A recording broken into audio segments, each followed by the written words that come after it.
Say that shit again. What did you say, Thomas Dubois looking ass nigga? I said, say that shit again and see what happens, bitch. Oh Lord, Jetson made another one.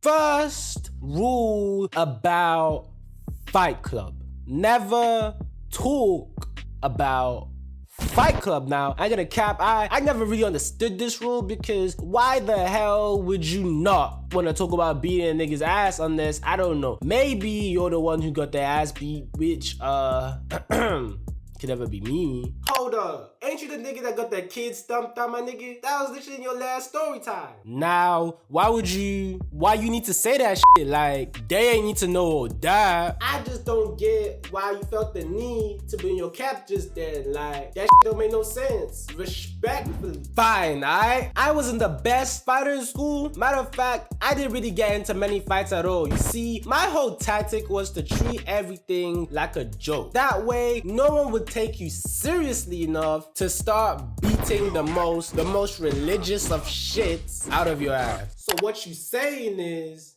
you's a bitch. No, what I'm saying is, I'm smart. You see, I wasn't the biggest kid, so if I was to get in a fight, chances are niggas would do me how Yuji and Nanami did Mahito and JJK. And I wasn't trying to be on the cover of Worst Beatdowns 2021. That being said, there were some instances where even I had to roll my sleeves up and get to business. Nigga, that might be the most ugliest line I've ever heard in my life. Please never say that shit again. Anyways, what I'm trying to say is that even my jokey nature wasn't enough to avoid some fights. And this video finna be about one of those times. But for you to understand that, you gotta first understand what led up to me throwing hands in the first place. Now, the build-up starts several years earlier with the nigga called Giannis. At least, that's what we're calling him for this video. Now, back in primary school or middle school or whatever, there was this kid called Giannis, and I hated this nigga with all my heart. Why? Because he was seemingly better than me at everything. He was more popular than me. Some niggas considered him funnier than me. Shit, even the girls thought that this nigga was cuter than me. So naturally, I wanted to crucify this nigga to the ceiling whilst everyday bro played in the background. Now, what made it worse is this nigga used to low-key violate me. Not too often, but often enough for me to want to sacrifice his soul to some pagan deity. My nigga, that's actually terrifying, bro. Like, what the fuck is wrong with you? Anyways, what I'm trying to tell you is that I resented this nigga. Now, he ended up leaving my primary/middle school, so I thought I would never have to see this nigga ever again in my life. Now, fast forward a couple years now, we're in high school, and guess who recently transferred to my new high school? Yes, it was indeed the WWE champion, Bobby Lashley. Yeah, he was a cool nigga. And also, Giannis. Now, at this point, I was much older, you know, I thought I was more mature, so I started thinking that maybe Giannis wasn't that bad. Like, maybe we got off on the wrong foot back when I was a jit, and maybe now he's changed. Maybe he's cool now. Maybe, yeah, nah, this nigga hadn't changed. Matter of fact, he might have actually gotten worse. Now, this nigga was just downright evil. He'd pick on me all the time, make fun of me, you know, all that fun stuff. Now, remember my philosophy in avoiding fights, you know, joking around so they won't take you seriously enough to beat you up? Well, that had a fatal flaw. You see, if niggas don't take you seriously, then that means they think they can get away with doing anything to you, which are the perfect ingredients for getting your ass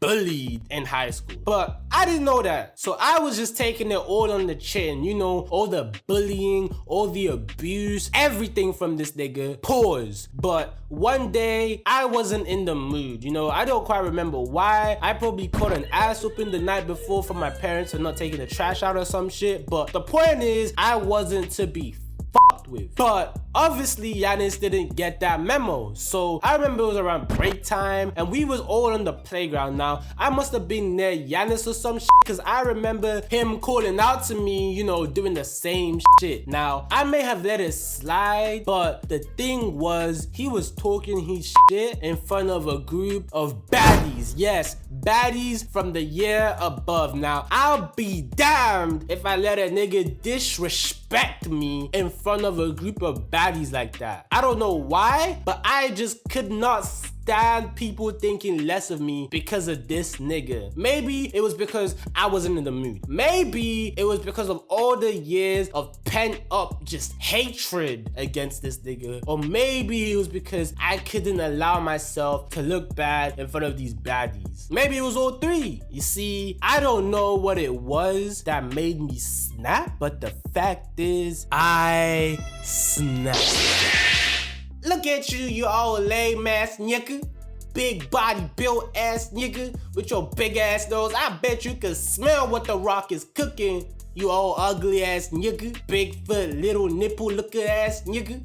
Say that shit again. What did you say, Thomas Dubois looking ass nigga? I said, say that shit again and see what happens, bitch. I don't know what took over me that day, but enough was enough. I blacked out in a fit of just sheer primal rage. It felt like thousands of years of African fury was coursing through my veins. I deadass don't even remember the fight. I just remember being pulled off that nigga by a bunch of people because I was just going ape shit. Now, my friends will go on to tell me what exactly happened during the fight, because like I said, I blacked out. They told me I got onto that nigga and started wailing on him. Like, y'all seen that show Invincible? Spoilers if you haven't, but you know how at the end, that nigga Omni-Man was beating the ever-living shit out of Mark. That was apparently what I did to Giannis. Now, the aftermath of what happened was everyone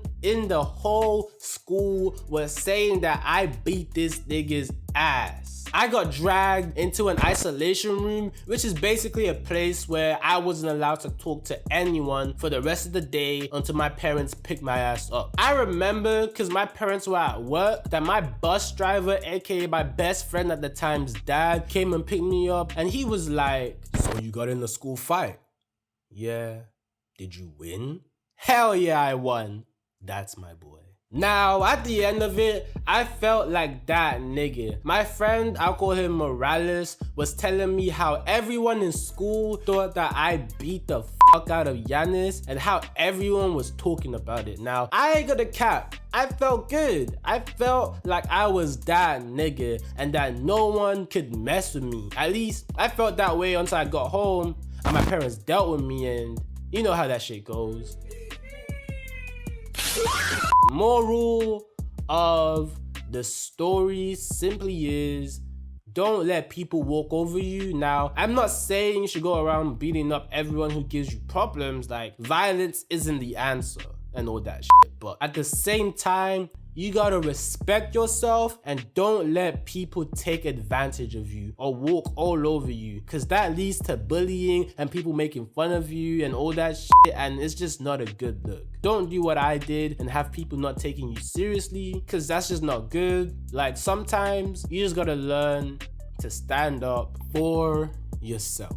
Anyways, I would like to thank you for watching today's video. I know that since you stuck all the way to the end that you enjoyed the video, so make sure you like and subscribe if you haven't done so already. Also, make sure to follow my Instagram. It's going to be linked in the description below, and share this video to everyone. Your mother, your sister, your brothers, fuck, even share it to your school bully. And again, thank you so much for watching today's video. And as always, I'll see y'all in a bit. See, we do what they never do, wonder why they hate. Show them love when I'm on the stage. Girl, just show them breast, don't want hugs. Wanna see you dance, then just bust a square. Give to unks, yeah, she fell in love.